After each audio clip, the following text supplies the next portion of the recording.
안녕하십니까. 이창훈 알폰소입니다.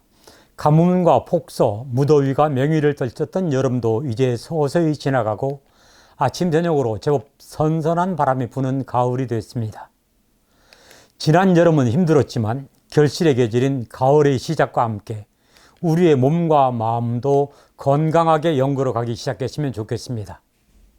가톨릭신문과 가톨릭평화신문 8월 28일자를 바탕으로 하는 가톨릭 평가소, 먼저 주요 소식부터 알려드립니다. 서울대교구가 교구사제 119명의 사제 인사를 실시하면서 교구장 특임사제와 주교자 기도사제 등을 신설했습니다. 또 역삼동 본당과 흑석동 본당을 직능별 3옥 10원 본당으로 설정했습니다. 네, 한국교회에서 처음인 교구장 특임사제와 주교자 기도사제의 역할이 궁금합니다. 잠시 후에 알아봅니다. 디지털 세계의 평화를 주제로 서울에서 열린 2022 시그니스 세계총회가 총회 성명서를 발표하고 4일간의 일정을 성황리에 마쳤습니다. 언론의 역할과 사명을 새롭게 통찰하고 평화를 향한 희망을 노래한 시그니스 세계총회 소식을 집중 조명해서 상세히 전합니다. 프란치스코 교황이 9월 1일 피조물 보호를 위한 기도의 날을 맞아 인간의 착취로 슬퍼하는 지구와 피조물의 목소리에 귀를 기울이라고 촉구했습니다. 주교회의 생태환경위원장 박현동 아빠스도 담화를 내고 사랑으로 창조된 세상의 울부짖음을 듣자고 호소했습니다. 네, 우리나라를 비롯해서 지구촌 곳곳을 휩쓸고 있는 기상이변이 바로 인간의 탐욕과 무관심으로 상처받은 지구의 몸부림이 아니겠습니까?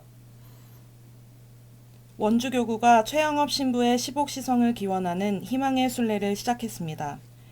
가경자 최영업 신부님의 자취가 묻어나는 관련 성지들을 이어 순례하는 희망의 순례는 최영업 신부님의 시복시성이 이루어지는 날까지 계속 이어질 전망입니다.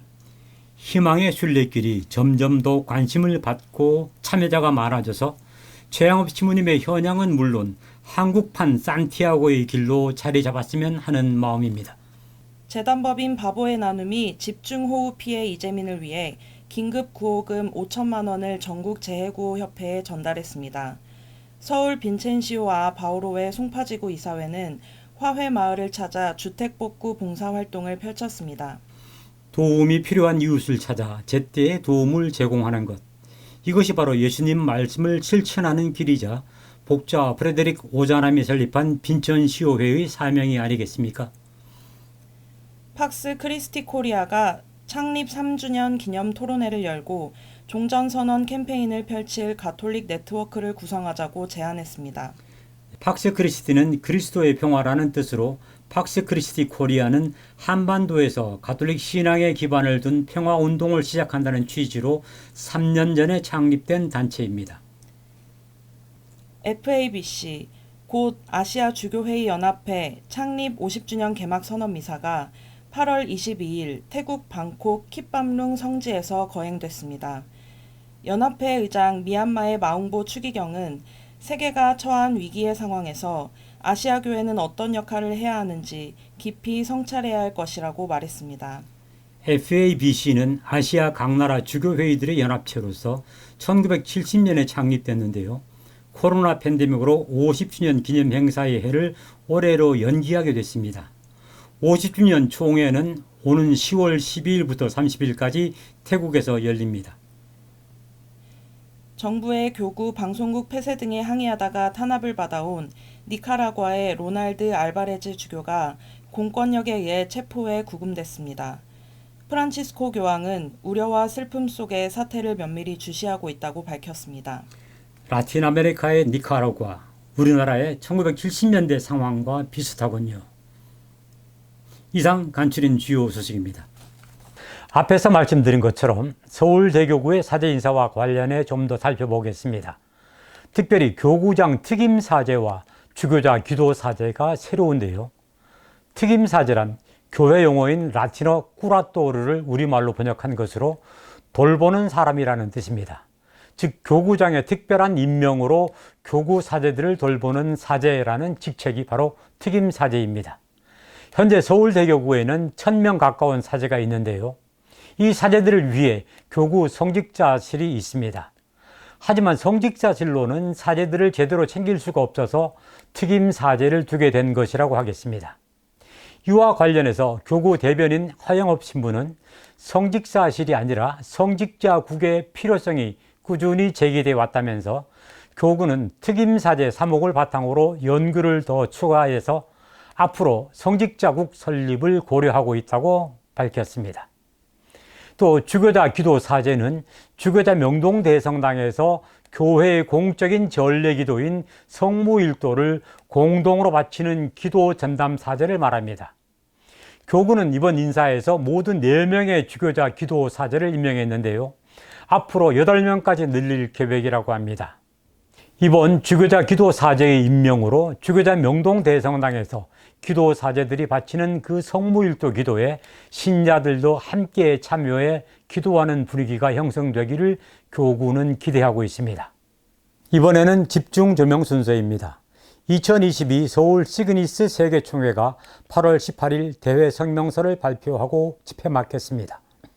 2017년 캐나다 퀘벡에서 열린 세계총회에 이어서 5년 만에 열린 이번 서울 세계총회는 원래 지난해 열릴 예정이었지만 코로나 팬데믹으로 1년 연기해 올해 열리게 된 것입니다. 교회 언론 매체들은 물론 일반 매체들에서도 이번 총회 소식을 심도 있게 다뤘습니다만 이번 주 가톨릭 평가소의 집중 조명에서는 시그니스란 무엇이며 이번 총회는 어떻게 진행이 됐고 또 이번 총회의 의미를 어떻게 보아야 하는지 등을 하나하나 살펴보겠습니다. 우선 많은 신자들에게는 시그니스라는 말이 생소할 것입니다. 시그니스란 신호, 메시지 등을 의미하는 영어 사인과 불을 뜻하는 라틴어 이그니스를 합친 말로 신문 출판은 물론 라디오와 텔레비전, 인터넷, 그리고 소셜미디어에 이르기까지 커뮤니케이션 분야에 종사하는 가톨릭 신자들의 모임을 일컫는 용어입니다. 커뮤니케이션 조직으로는 교황청이 공인한 유일한 국제 조직이 바로 시그니스입니다. 우리나라는 기존의 가톨릭 방송인회와 가톨릭 영상인회가 합쳐서 시그니스 코리아라는 이름으로 활동하다가 올해 초 같은 이름으로 가톨릭 신문 출판인 협회와 통합해서 커뮤니케이션 분야의 단일 가톨릭 조직이 됐습니다.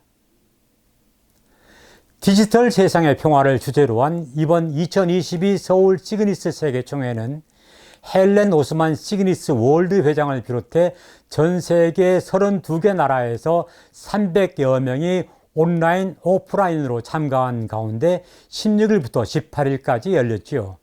이에 앞서 15일 식전 행사로 오두산 통일전망대, 의정부 참회와 속죄성당, 경복궁과 서울타워 등을 돌아본 참가자들은 16일 개회식에 이어 3일간의 스터디데이와 폐막식, 그리고 환성임사 등에 참여했습니다. 대회의 핵심인 3일간의 스터디데이는 오전에는 초연결 시대에 고립된 개인, 가짜뉴스와 신뢰의 위기, 우리 삶의 터전인 지구 지키기 등을 주제로 3차에 걸친 회기로 진행되면서 디지털 시대에 지구의 평화를 지키고 선포하기 위해 커뮤니케이션 매체와 종사자들이 무엇을 해야 할 것인지를 깊이 있게 논의하는 자리가 됐습니다. 또 16일 오후에는 국제 언론인 포럼을 통해 언론인들이 평화라는 공동성 실현을 위해서 어떤 역할과 과제를 수행해야 하는지를 모색했습니다. 이 언론인 포럼에는 2021년 노벨 평화상을 수상한 러시아의 언론인 드미트리 안드레베야비치 모르토프가 화상으로 특별 대담에 출연하기도 했습니다. 이어 17일 오후는 청년 포럼 마당으로 진행됐습니다. 이번 서울 시그니스 세계총회는 교황청 부서에서 유일한 평신도 장관인 홍보부 장관 파올로 루피노 박사가 기도 강연을 하는 등 총회 전 일정을 함께 했습니다. 또 프란치스코 교황은 총회 참가자들에게 보내는 메시지를 통해 대회 개최를 축하하고 참가자들을 격려했습니다. 대회 참가자들은 프란치스코 교황이 축복한 묵주를 선물로 받았습니다. 제가 입고 있는 이 흰색 티셔츠 역시 대회 참가자들에게 주는 선물이었습니다. 이번 서울 시그니스 세계총회는 한승수 대회 조직위원장과 김승월 대회 집행위원장을 비롯한 집행위원들의 헌신적인 봉사와 수고 등 110여 명에 이르는 조직위원회 위원들이 하나가 되어서 세밀한 준비와 깔끔한 진행으로 호평을 받았습니다. 뿐만 아니라 한국교회의 역사로 감동을 안기고 메타버스로 친교와 나눔의 축제장을 마련한 성공적인 대회로 평가받았습니다. 시그니스 세계총회 공동 명예대회장인 염수정 추기경은 대회식 환송사에서 대회 주제처럼 가톨릭 언론들이 앞장서서 디지털 세상의 평화를 이끌어주기를 기대한다면서 이를 통해 세계인 모두가 하느님 나라의 평화를 누리는 진정한 평화의 시대가 오기를 희망한다고 말했습니다. 지금까지 2022 서울 시그니스 총회에 대해서 살펴봤습니다. 마지막으로 평협 소식 한 가지 전해드리고 이 시간 마칩니다. 서울대교구 평신도 사도직 단체협의회는 북한 선교와 한반도의 미래를 주제로 청년들의 열린 대화마당을 열었습니다.